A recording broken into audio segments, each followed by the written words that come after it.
कंगना रनौत को पद्मश्री मिलते ही कुछ लोगों को मिर्ची लग गई है। इस मिर्ची की वजह एक तरफा सोच और दुर्भावना ही कही जा सकती है। ये इसलिए कि कंगना बेहद प्रतिभाशाली अभिनेत्री हैं। इन्हें 4 बार राष्ट्रीय पुरस्कार, 5 फिल्म फेयर मिल चुके हैं। फोर्ब्स इंडिया के सेलिब्रिटी 100 में ये 6 बार शामिल हो चुकी हैं कंगना। तब कोई सवाल खड़े नहीं हुए जब इन्हें ये पुरस्कार मिले, लेकिन जब केंद्र की मोदी सरकार ने इन्हें पद्मश्री दिया तो सवाल खड़े हो गए। आखिर क्यों? कला के क्षेत्र में करण जौहर, एकता कपूर को भी पद्मश्री मिले, लेकिन तब सवाल खड़े नहीं हुए।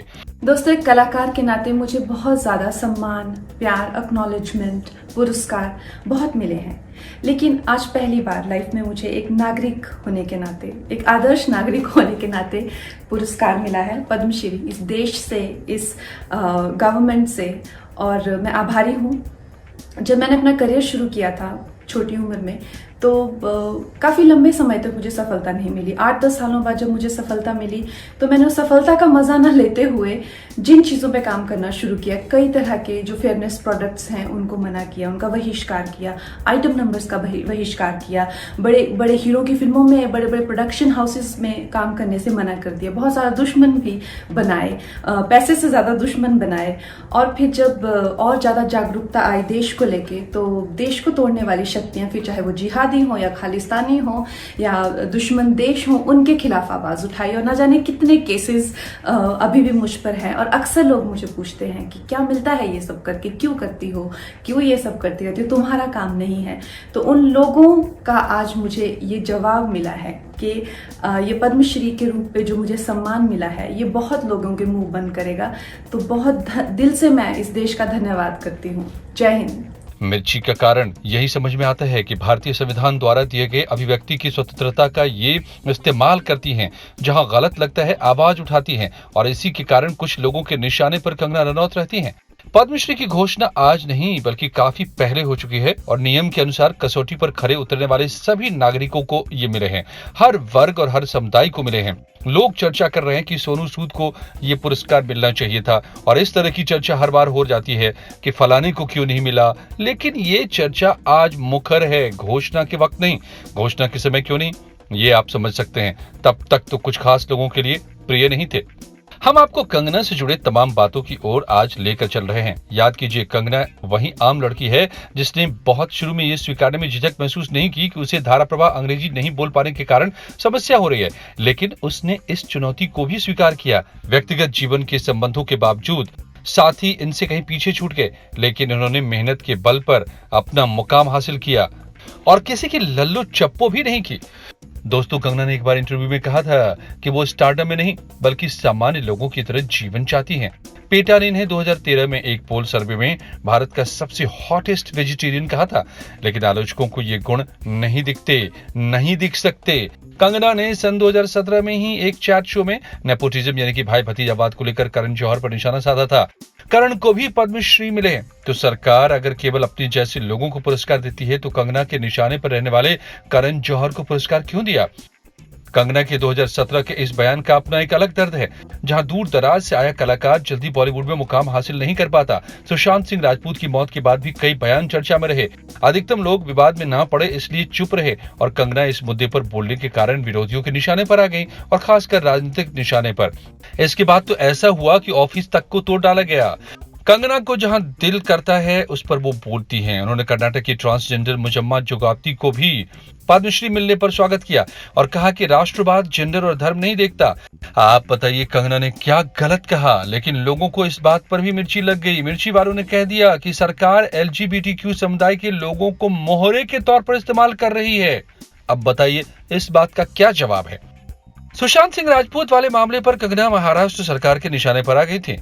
मुख्यमंत्री ने नमक हरामी तक की बात कह दी, उनके नेता ने हराम खोर तक कह दिया था, मुंबई में नहीं घुसने देने की धमकी दे दी थी। पार्टी के महिला कार्यकर्ताओं ने कंगना के मुंह पर कालिक पोतने की बात भी कह दी थी, लेकिन कंगना ने तारीख भी बता दिया था कि वो कब मुंबई आ रहे हैं। इससे पहले 48 करोड़ रुपए में खरीदे गए कंगना के ऑफिस में BMC ने तोड़फोड़ किया, अवैध निर्माण का आरोप लगाया। इसे बदले की राजनीति नहीं कहेंगे तो और क्या कहेंगे, क्योंकि सरकार हाई कोर्ट को नहीं समझा सकी कि उसका ये रवैया सही था। हाई कोर्ट ने इस पर रोक लगा दिया और जुर्माना देने को भी कहा। कंगना ने जुर्माने की 2 करोड़ की रकम मांगी थी। बीएमसी की इस कार्रवाई का कांग्रेस और एनसीपी ने भी समर्थन नहीं किया था, लेकिन शिवसेना को करना था। कंगना दिवंगत बाल ठाकरे की जबरदस्त प्रशंसक रही हैं और उद्धव ठाकरे से यही कहा था कि वो वंशवाद के नमूने हैं, जबकि सम्मान और प्रसिद्धि खुद के बल पर कमाई जानी चाहिए। इस सूबे के सर्वोच्च व्यक्ति पर उसी के शासित राज्य में रहकर निशाना ये जरूर है। फायदे नुकसान दिखने वाला तो आमतौर पर चुप रहेगा, लेकिन कंगना चुप नहीं रहती। क्या उन्होंने ये गलत किया? क्या उन्होंने गलत कहा? सुशांत मामले पर कंगना के बयानों पर पुलिस ने उन पर राजद्रोह और सांप्रदायिकता फैलाने का मुकदमा भी कर दिया। हालांकि इसी केस में मुंबई पुलिस पर खुद कई बार आरोप लगे। बिहार पुलिस ने क्या कहा, लोगों ने क्या कहा, आईपीएस के साथ क्या हुआ, ये सबको मालूम है। दशहरे की रैली में उद्धव ठाकरे ने कंगना पर तंज कसा था। दरअसल कंगना ने मुंबई को पीओके की तरह बताया था। इसी बात पर शिवसेना चिढ़ गई।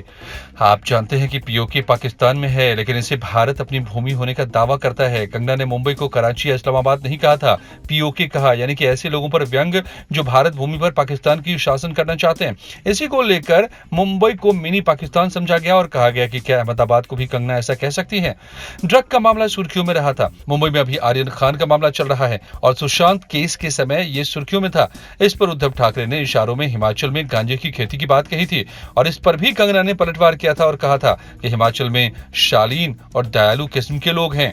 ये देवभूमि है, मंदिर काफी ज्यादा हैं, क्राइम के आंकड़े शून्य हैं, यहाँ कीवी, अनार, सेब और स्ट्रॉबेरी उगते हैं। कंगना ने कहा था कि मुंबई की तरह हिमाचल भी लोगों को आगे बढ़ने का मौका देता है और हिमाचल की तरह मुंबई मेरा घर है। तो सोचिए इस पर कंगना ने क्या गलत कहा था। जब कंगना को नमक हराम कहा गया और ये कहा कि मुंबई के बाद उनके राज्य में उन्हें खाना नहीं मिलेगा, तो इसी पर कंगना ने कहा कि आप सिंगल मेड महिला के खिलाफ ऐसी भाषा का इस्तेमाल कर रहे हैं, वो उसकी बेटी की उम्र की है। कंगना ने महाराष्ट्र सरकार के मंदिरों के नहीं खोलने और बार रेस्तरां खोलने पर भी तंज किया था और ऐसा किया था तो इसमें क्या गलत किया। खुद शिवसेना हिंदुत्व को लेकर चलती है। बाल ठाकरे तक हिंदुत्व शिवसेना का सबसे बड़ा एजेंडा था, लेकिन सत्ता के लिए कांग्रेस और एनसीपी के साथ दोस्ती शिवसेना के हिंदुत्व के समर्थन में अगवा होने की बात को धत्ता बताती है। बार रेस्तरां खुले पर मंदिर ना खुले तो क्या ये शिवसेना के हिंदुत्व पर सवाल नहीं उठाता? और इसी बात को अगर कंगना उठाती है तो क्यों कहीं पर मिर्ची लग जाती है? ऐसे वही बताएं जिन्हें लगी। बहरहाल कलाकार कंगना जयललिता की भूमिका में है तो इंदिरा गांधी की भूमिका भी निभाने वाली हैं। इनके कलाकार जीवन में आग्रह का भाव कहां है, क्योंकि न जयललिता बीजेपी में रही और न इंदिरा। बड़े अभिनेता राजनेता मीडिया से मिले जुले रहते हैं, मीडिया प्रबंधन करते हैं। कंगना वो हस्ती हैं जो बिना फायदे नुकसान की चिंता किए इनसे भी दुश्मनी मोल लेती हैं। कंगना अपनी बातों को बेझिझक कहती हैं, लेकिन कंगना का यही अंदाज कुछ लोगों को पसंद नहीं आता। आपको बता दें कि कंगना पर एक पत्रकार ने बड़े स्टार होने पर बिना किसी बात का दबाव बनाने का आरोप लगा दिया था। बात निकलती गई, बढ़ती गई तो entertainment journalist guild of India ने कंगना को बैन कर दिया। इसका समर्थन मुंबई प्रेस क्लब और प्रेस काउंसिल ऑफ इंडिया ने किया। कंगना ने इसके बाद ट्विटर पर 2 वीडियो शेयर किए और निशाना ही नहीं साधा बल्कि लीगल नोटिस तक भेज दिया। कंगना के साथ तापसी पन्नू का भी विवाद रहा, लेकिन ये समझिए कि अगर आप कंगना के खिलाफ बोलेंगे, इशारा करेंगे तो वो चुप नहीं रहेगी बल्कि मुंह तोड़ जवाब देगी। कंगना वहीदा रहमान श्रीदेवी से प्रेरणा लेने की बात कहती हैं, इसलिए वो कम्युनल नहीं हो सकती। राष्ट्रवाद की व्याख्या सबकी अलग अलग है, लेकिन राष्ट्र और देश प्रेम की बात गलत नहीं हो सकती। पद्मश्री मिलने के बाद करण जौहर, एकता कपूर ने भी गौरव का अनुभव किया तो कंगना ने भी किया। कंगना ने देश को बांटने और कमजोर करने वाले जिहादियों, खालिस्तानियों पर निशाना साधा तो क्या गलत किया? कौन देशद्रोहियों का विरोध नहीं करेगा? यूट्यूब पर चंद लोग अपने वर्ग के लोगों को खुश करने के लिए और ज्यादा से ज्यादा व्यूज के लिए बेवजह की आलोचना और नफरत में जुटे रहते हैं, जबकि बेबाक, संघर्षशील, प्रतिभाशाली, मेहनती कंगना रनौत की इस चौथे सर्वोच्च नागरिक सम्मान के लिए तारीफ होनी चाहिए। साथ ही ये भी ध्यान रखिए कि कंगना रनौत को पहली बार ये सम्मान और पुरस्कार नहीं मिले हैं, बल्कि जो भी सम्मान कंगना के हिस्से हैं वो उनकी संघर्ष और मेहनत के नतीजे हैं, कृपा और अनुकंपा के बिल्कुल नहीं। तो व्यूज के चक्कर में बेवजह कंगना जैसी शख्सियत का मजाक उड़ाने वाले लोग तो पहले उनके बारे में थोड़ा पढ़ें, जानें, ताकि लोगों के बीच गलत जानकारी न जाए। अपनी दुकान चलाएं पर इसमें गलत माल बेचकर यूजर के साथ धोखाधड़ी न करें। दोस्तों, आप क्या सोचते हैं? अपनी राय कमेंट सेक्शन में जरूर दें और चैनल को सब्सक्राइब करें, बेल आइकन दबा दें और शेयर करें वीडियो को अपने दोस्तों के साथ। मिलते हैं अगले वीडियो में। Thanks for watching.